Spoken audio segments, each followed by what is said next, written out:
screaming heavy metal! We rock! But the evil that men do lives on. We gonna bang your head! You are now listening to the Music Mania podcast, a hard-hitting show featuring all things hard rock and heavy metal. And now here are your hosts, the Twins of Chaos, Clint Switzer and Paul Lagana. Thank you everyone for joining us on a very special edition of the Music Mania podcast. Clint Switzer, sitting in here with me as always, is my travel companion, my road warrior. It's Paul Lagana. He was baptized in rock and roll long before I was even born. Paul, great to be sitting in here with you, man. How's it going? Good week so far here? Great. Clint, as always, it is great to be here, and let me tell you, buddy, we have some great shows coming up here. The weather's getting warm, and everybody needs to get out and see some shows. Absolutely. Crack a beer, man. It's time. Summer concert season is here. It's upon us, so going to be great to get out there. We got Rocklahoma coming up here in just a couple weeks. Going to go check out the Scorpions. Cross one off the bucket list because either one of us have ever seen them. They're on their farewell tour. I can't wait. But today, Paul, on this very show, we're going to be talking with Jack Russell of Great White, formerly, and his current version of Great White is Jack Russell's Great White. Going to be talking with him about all things music-related, stuff going on in the news. I know he knows the guys in Guns N' Roses. We're going to ask him about that. Going to ask him about some new music that his version of Great White has coming up, and of course get into some of the Station Nightclub fire stuff because the 13-year anniversary that just came up in February. So Jack Russell, a distinct voice from the 80s. Still out there doing it. He's gone through a lot of personal stuff, and it's just good to see him out there. He looks great. He sounds great. He's embraced sobriety, I think, and hopefully that's what carries him through, man, because he does have a great voice. Absolutely, Clint. And Jack Russell, for me, back in the mid to late 80s, was, again, one of the premier front men going. It was unbelievable back in the day what that band accomplished. So many hits, the Grammy nominations. So Once Bitten and then Twice Shy, those two albums back to back. I think that's what solidified the band. They did some huge tours around that time. Great White, I mean, they just always had a bluesy rock sound. They kind of got lumped in with the hair band era, and of course they were that. They had the look, they had the sound, they had the ballad. Save All Your Love was a big hit ballad for them, as was Formulaic in the 80s to have. Rock Me, they had that Desert Moon, one of my all-time favorite songs is Desert Moon. So it's going to be great.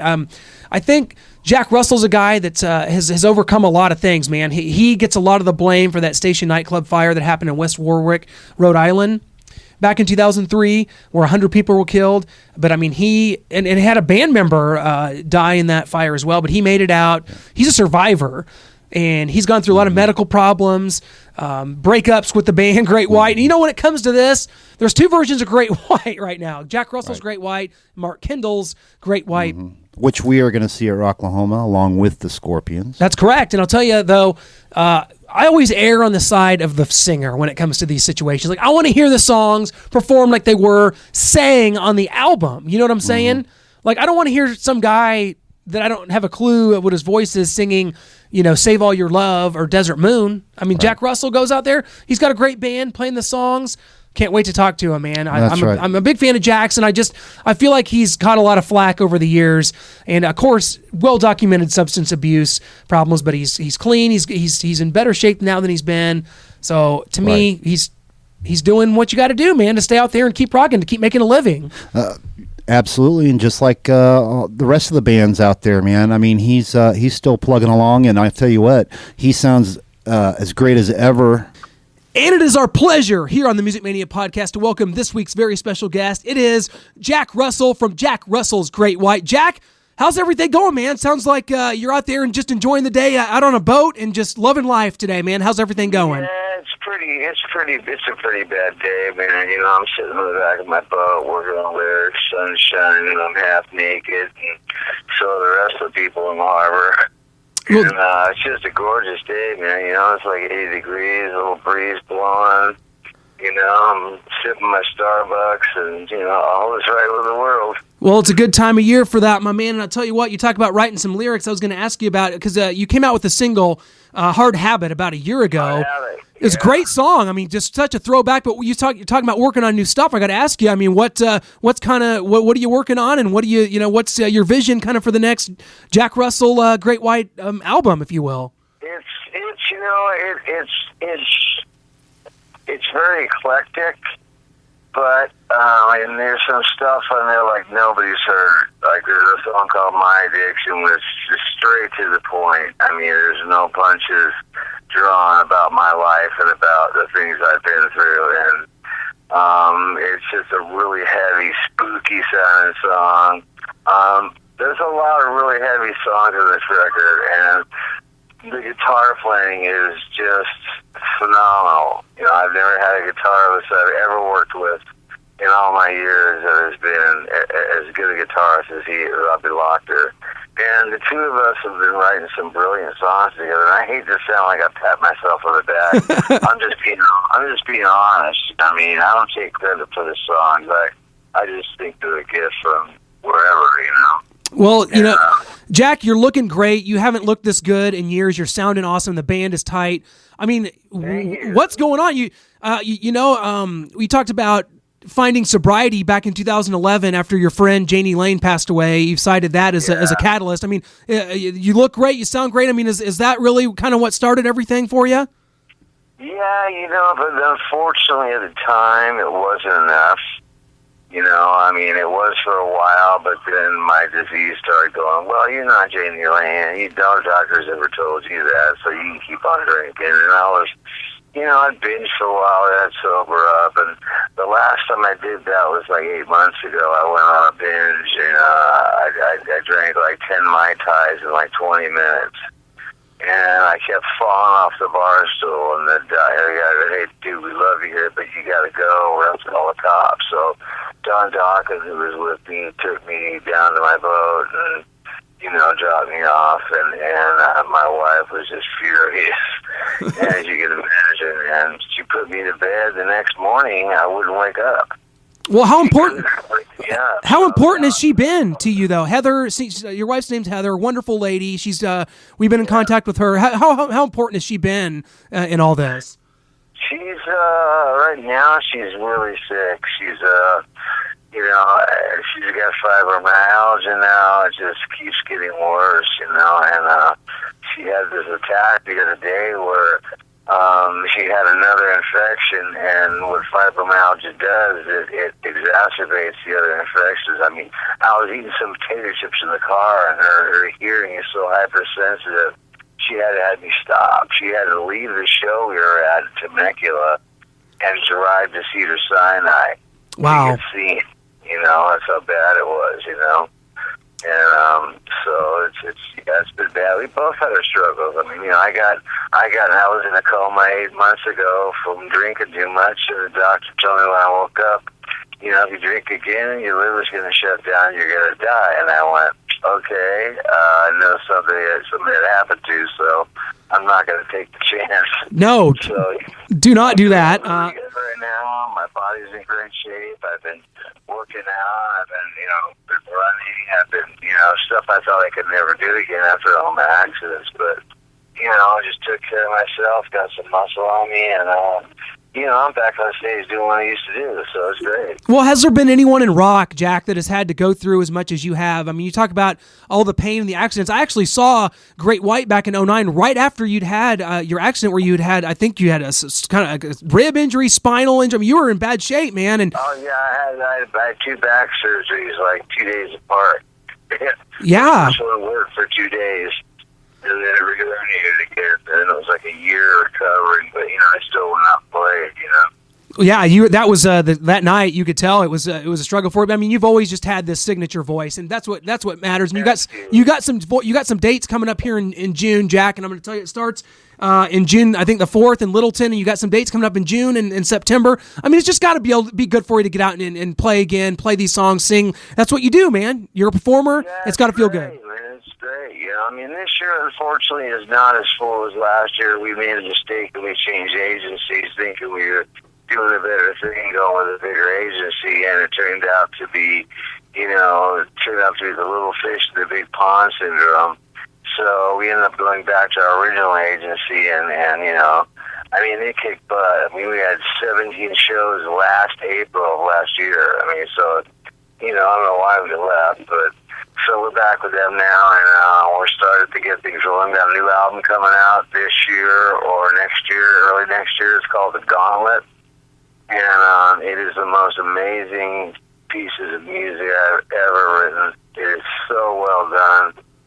There's just some epic songs on there, and fans are just going to freak out, you know, and so I'm really excited about it, and as are everybody, and we're looking forward to playing this stuff, and looking forward to people hearing it, you know. Well, it sounds just like Great White, because I'm singing. Well, that's what I was going to get into, because obviously there's been a very public situation, Great White continuing on with Mark Kendall and that lineup. But to me, when this stuff happens, and it happens, it's rock and roll, man. But when it happens, I always err on the side of the singer. When I hear those songs, I want to hear it the way the singer sang it on the album, not necessarily who played guitar or drums on it. You know what I'm saying?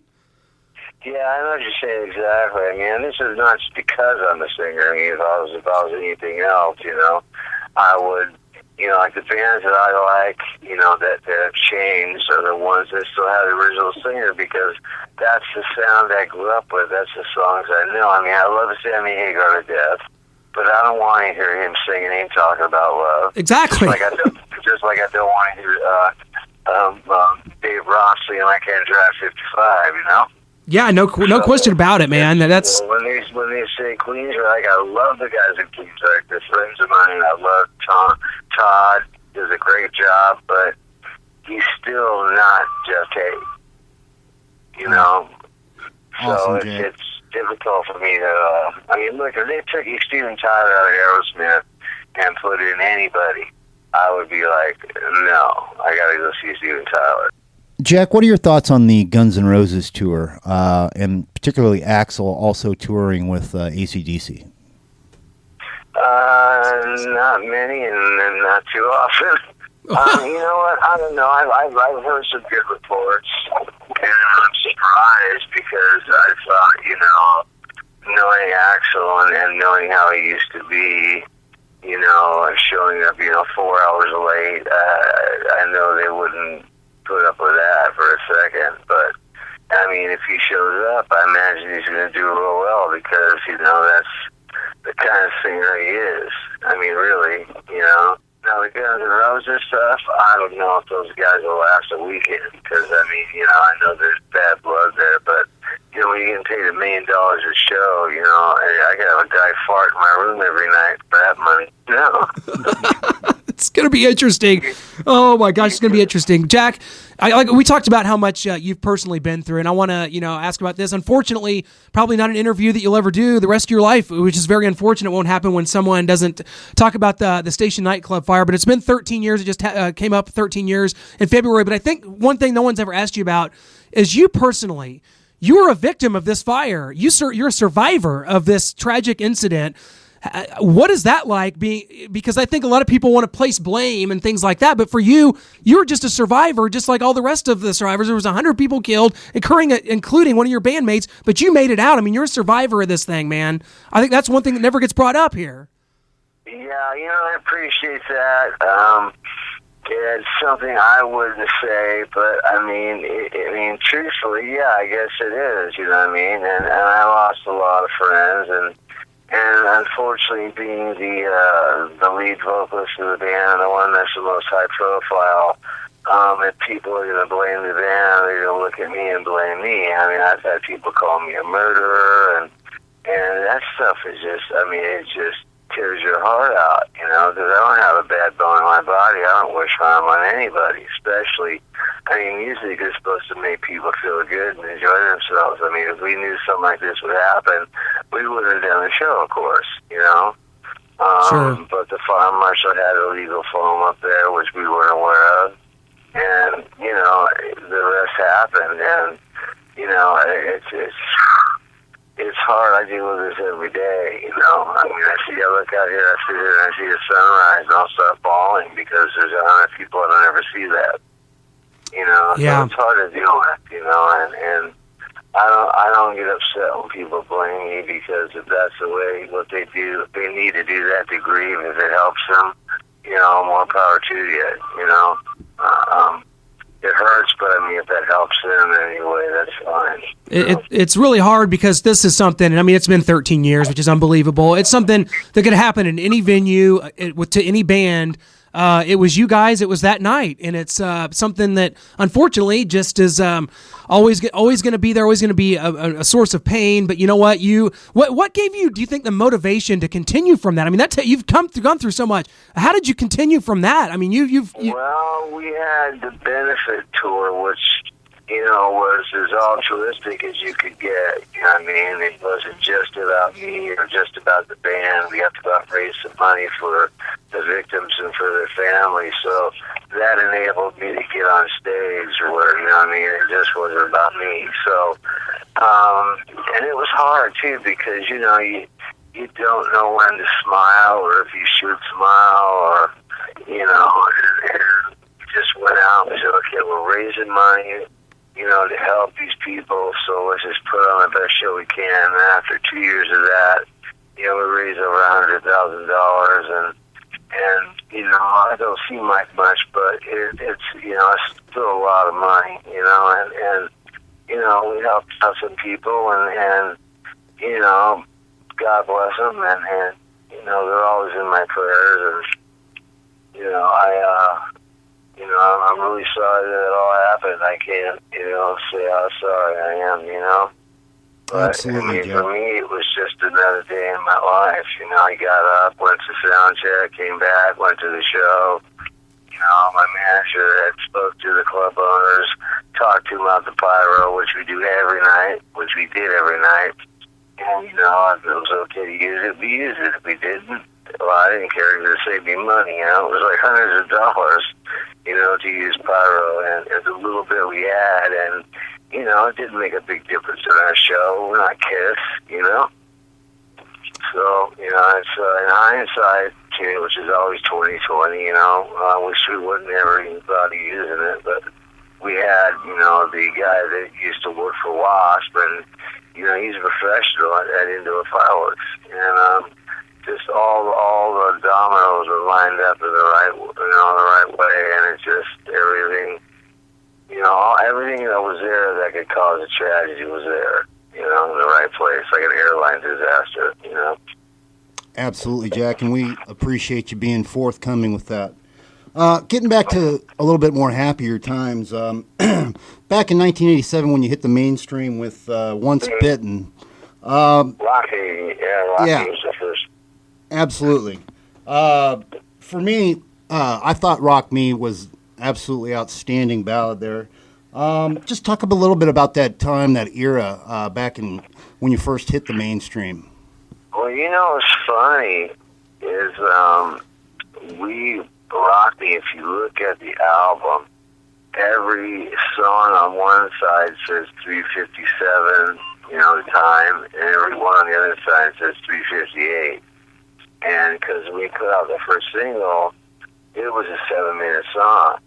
And we knew that most radio stations aren't going to put a brand new single from a brand new band, a 7-minute song, so we had to, kind of fib a little bit about the time, but after it became a hit, it was too late. People were going like, wait a minute, this song is way longer than 7 minutes, 3 minutes. And all of a sudden you got all these phone calls, so they kind of had to play it. So it worked out real well, Well, so it was fun. yeah, and it was all brand new, we started out in 84, put out, 82 we put out our first EP, and then we had every major label in town wanting to sign us, and, unfortunately we went with a label called EMI America, and the vice president wanted the president's job, so he purposely made sure that our record tanked. I mean, we're playing the Judas Priest, the biggest tour of the year, and I walk across the street from the arena, and I go, hey, where's the Great White Outfits? I never heard of you guys. I go, we're playing tonight, right across the street at the huge arena with Judas Priest. Oh, I never heard of you. So, that's the kind of treatment we were getting. So, we left them and did our own record again, Shout the Guard, and got picked up by Capitol, that's our sister label. and things just started going through the roof, you know. I mean, been on 5 major labels since. Absolutely, and that particular album went platinum back in '88. So, but you followed that up with Twice Shy. So, talk a little bit about that album. Obviously, you know, Once Bitten, Twice Shy was the hit of that album. Well, there. that was Once Bitten, Twice Shy itself, which oddly enough, I never thought was going to be a hit. I just didn't think it was going to be a hit. It broke all the rules. It took too long to get to the hook. You know, the chorus, and it was just, I just didn't think it was going to be a hit, and that thing wouldn't go away. I mean, we sold 800,000 45s. I mean, who buys 45s? Well, I guess 800,000 people, but I mean, you know, and the records almost triple platinum, but it was really neat. I mean, it was, you know, it was just a great time for rock and roll, you know. Unfortunately for us, you know, we caught the wave at the very end because of what happened to us in the beginning, you know.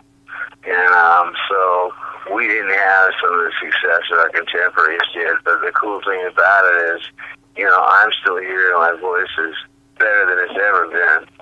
And my band is just, it's hotter than the hinges of hell. You know, and we put on a great show. It's entertaining. It's energetic. The songs sound just like the record. And, you know, I'm really proud of what I'm doing. And I continue doing as long as God will let me, you know. Well, what does it tell you about that era when you were able to go out? I mean, this is not just specific to you, but I mean, you've got bands from that era that are still out there, you know, and touring, that are able to go out and play these songs. They're so nostalgic. Everybody loves these songs. Jack, for you, when you go out there and you hear, you know, you're playing Rock Me, playing Once Bitten, Twice Shy, Save All Your Love, Desert Moon, which is my favorite Great White song. When you're singing these songs, is it ever surreal? Like, we wrote this back in 1987, and here we are. People still want to hear this. I mean, that's a true testament to that era. Yeah, I said it's funny because I said that the other night to the audience. You know, I was going, you know what? I go, you just got them playing Save Your Love, and everybody's singing it.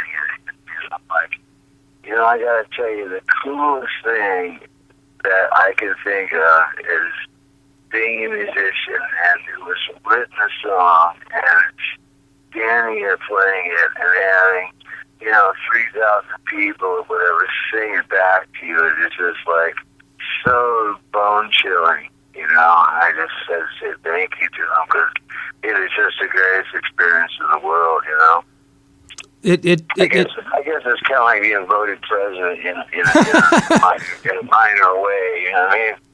But it is, but for several terms, and you're still there. You're still up there. Several terms, yeah, more terms than Alaska, yeah. But I wouldn't have changed the health care. Well, you know, you're talking about your voice. Jack care wouldn't have been there. You know?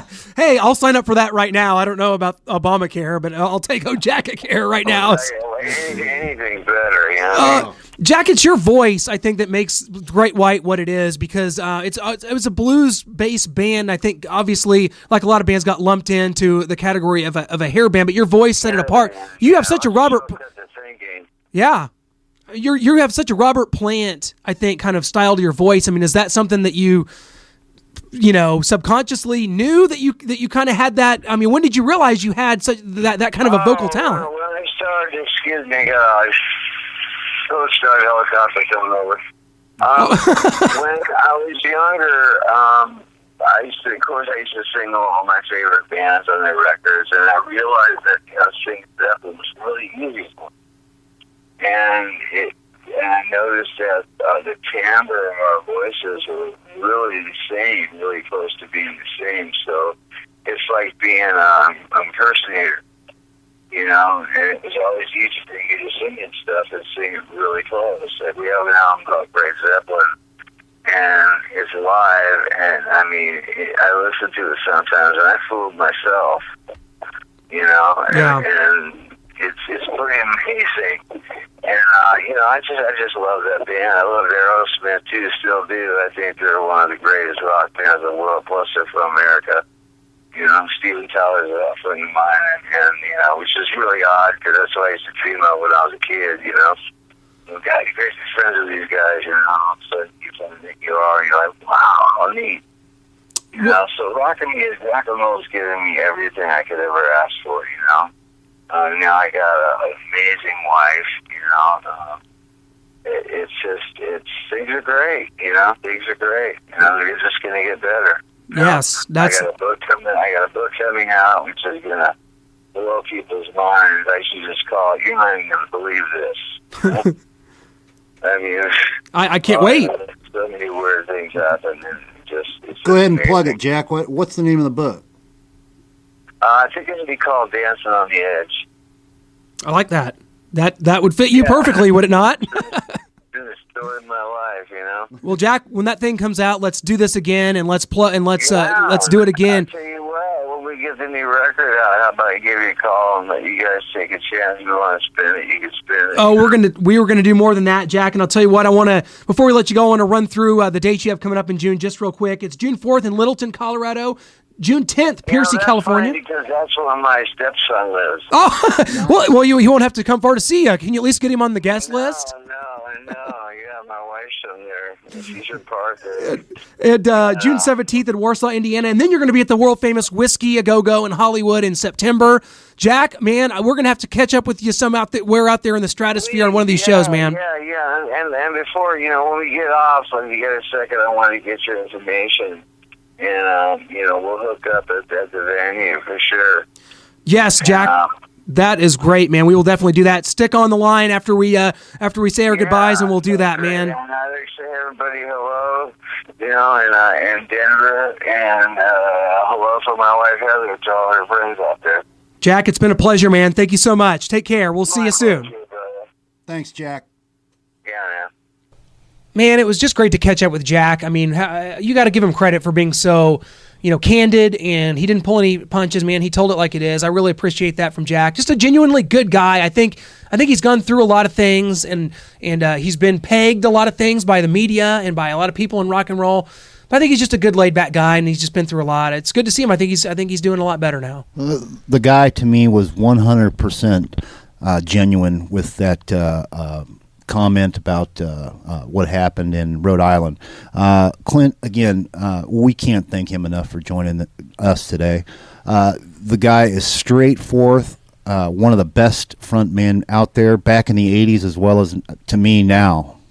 Couldn't agree more. And guys, it is just always a pleasure. Be sure to follow us on Twitter and Instagram, Facebook. Hit us up on all of our social medias, and always appreciate you guys downloading the show on iTunes for free. Give us a star rating, leave a good comment, or a bad one. Actually, don't. And guys, thanks so much. We got some huge shows coming up here in May, some big guests coming up. Tom Kiefer from Cinderella coming up at the end of the month.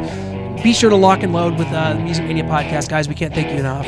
Absolutely, guys. And again, get out, see everybody that you can.